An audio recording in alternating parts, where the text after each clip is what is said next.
Halo, saya Uncle Mandil dan hari ini kembali lagi Uncle Mandil akan memberikan respon atas satu pertanyaan yang datang kepada Uncle ya. Secara lisan, pertanyaannya adalah, Uncle, apakah benar Paus Roma adalah seorang antikristus? Karena kalau dilihat satu hierarkinya di mana ini berkaitan atau menuju kepada satu penggenapan tentang antikristus. Nah, ini pertanyaan datang kepada Uncle, apakah benar Paus Roma adalah seorang antikristus? Nah, untuk memberikan respon atas pertanyaan ini, ya, Uncle melihat di berbagai media sosial. Berbagai media sosial ada yang menuliskan di thumbnailnya adalah Paus Roma adalah bla bla bla gitu dia, dan lain sebagainya. Nah, saya tidak mau terpengaruh dengan asumsi-asumsi atau thumbnail atau sesuatu hal dari luar, tidak mau terpengaruh. Maka seperti yang saya lakukan ketika saya ditanyakan dengan sebuah pertanyaan, apakah benar Uncle bahwa Paus Roma adalah antikristus? Ini adalah pertanyaan yang serius dan saya juga harus perlu untuk membuat respon melalui media sosial saya ini. Dan sebelum saya menyajikan ke media sosial ini, saya melakukannya namanya doa. Saya berdoa kepada Tuhan Yesus, kemudian saya mengkaji, melihat berdasarkan firman Tuhan, apa kata firman Tuhan tentang antikristus. Kemudian saya melakukannya namanya observasi dan wawancara secara tidak terstruktur untuk melihat bagaimana pemahaman dari orang-orang luar sana, orang-orang banyak, ya beberapa orang saja yang saya carikan narasumber, dan itu saya tanyakan apakah pendapat mereka mengenai Paus Roma ini gitu.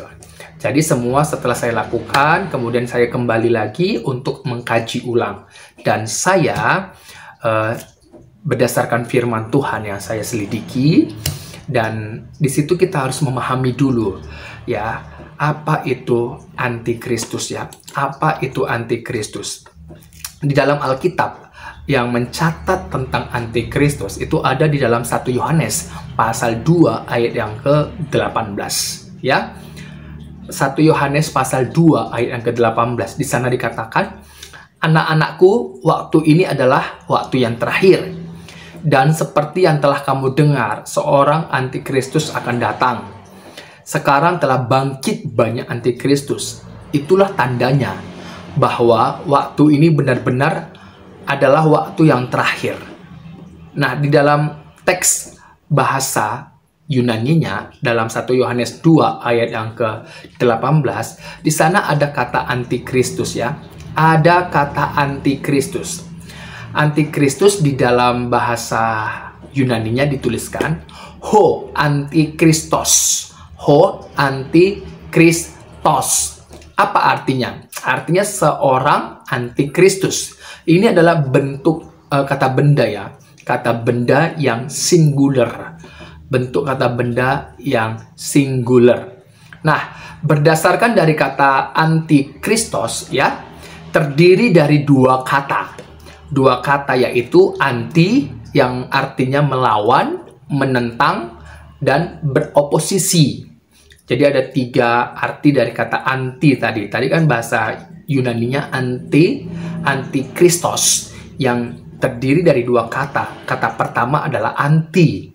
Anti ini artinya melawan, menentang, dan beroposisi. Kemudian ada kata Kristos. Kristos ini artinya Kristus yang diurapi atau Mesias. Jadi arti dari kata antikristos adalah melawan Mesias, melawan Kristus, melawan yang diurapi, atau menentang Kristus, menentang Mesias, menentang yang diurapi, atau beroposisi untuk melawan Kristus, melawan Mesias, atau melawan yang diurapi. Gitu dia.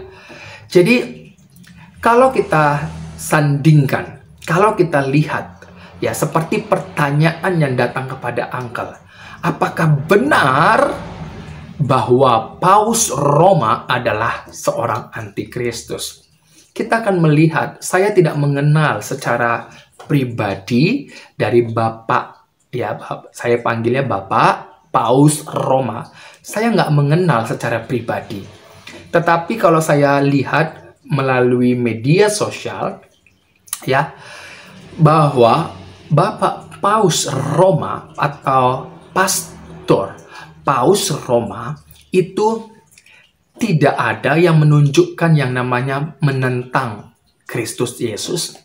Tidak ada satu statement ya yang menunjukkan menentang atau melawan Yesus Kristus yang diurapi itu.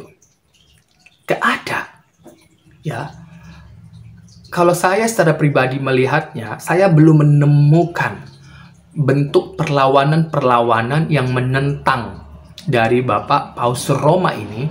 Belum saya temukan, ya, belum saya temukan yang menentang, ya, yang melawan Yesus Kristus. Belum ada. Belum ada.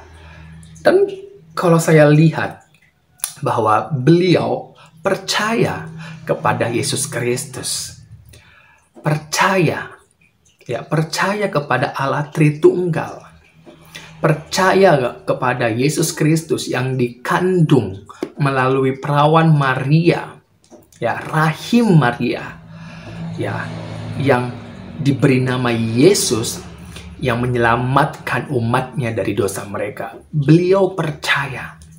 Ketika beliau percaya, beliau mengikuti ajaran Yesus Kristus. Apakah kita pantas, ya? Apakah ada orang-orang pantas mengungkapkan, menuduh? Seharusnya tidak. Jangan pernah keluar dari mulut kita itu mengatakan bahwa Bapak Paus Roma adalah antikristus. Jangan. Yang menilai hatinya adalah firman Kristus. Dan dari apa statement-statement yang dilontarkan, yang dikeluarkan oleh Bapak Paus Roma, tidak ada bentuk perlawanan terhadap pribadi itu, Mesias itu, yang diurapi itu, Kristus itu, nggak ada. Jadi jangan biarkan mulut ini, ya, mengeluarkan kata-kata yang menuduh. Jangan biarkan, ya. Biarlah firman Tuhan itu melihat hatinya, mengoreksi hatinya. Jangan biarkan. Jadi saya secara pribadi ya, sayang sekali, sedih sekali kalau ada beberapa orang atau yang menulis di thumbnail ya mengenai Bapak Paus Roma ini yang dikatakan adalah seorang antikristus. Wow. Ya, bertobatlah, ya, bertobatlah. Jadi antikristus berdasarkan 1 Yohanes tadi yang saya lihat dalam 1 Yohanes pasal 2 ayat 18, di mana kata antikristus itu dituliskan ho antikristos, yang bentuknya adalah noun singular, ya. Dan arti dari kata antikristos adalah yang melawan Kristus, yang melawan atau yang menentang Kristus. Jadi yang menentang Kristus itu adalah iblis. Ya, iblis sejak dimulai dari sorga, dia telah sombong, kemudian dicampakkan, dilemparkan, kemudian di Taman Eden dia berusaha untuk melawan kembali. Begitu juga dengan roh-roh jahat, ya, sampai hari ini roh-roh antikristus itu bermunculan. Kita akan lihat, makanya kita itu berpatokannya kepada firman Tuhan. Firman Tuhan yang menjadi dasar patokan hidup kita, supaya kita bisa melihat tanda-tanda akhir zaman. Ya, di mana antikristus itu yang melawan Kristus, yang menentang yang diurapi, itu bisa kita lihat berdasarkan firman Tuhan. Hati manusia itu nggak ada yang tahu, licik dikatakan firman Tuhan. Tetapi hati yang di dalamnya ada Kristus Yesus yang percaya, ya, dan hati itu telah dimurnikan. Ya, puji Tuhan. Dan saya memberkati, berdoa bagi semua kita, tubuh Kristus, ya, anggota tubuh Kristus, baik itu gereja Katolik, Bapak Paus, gereja Protestan, gereja lokal, tradisional, dari seluruh, artinya orang-orang yang percaya di dalam Yesus Kristus. Kita adalah satu tubuh di dalam Yesus Kristus. Kiranya Tuhan yang memberkati kita, dan kita juga memberkati dengan cara memberitakan kabar baik bagi banyak orang. Yesus memberkati kita semua.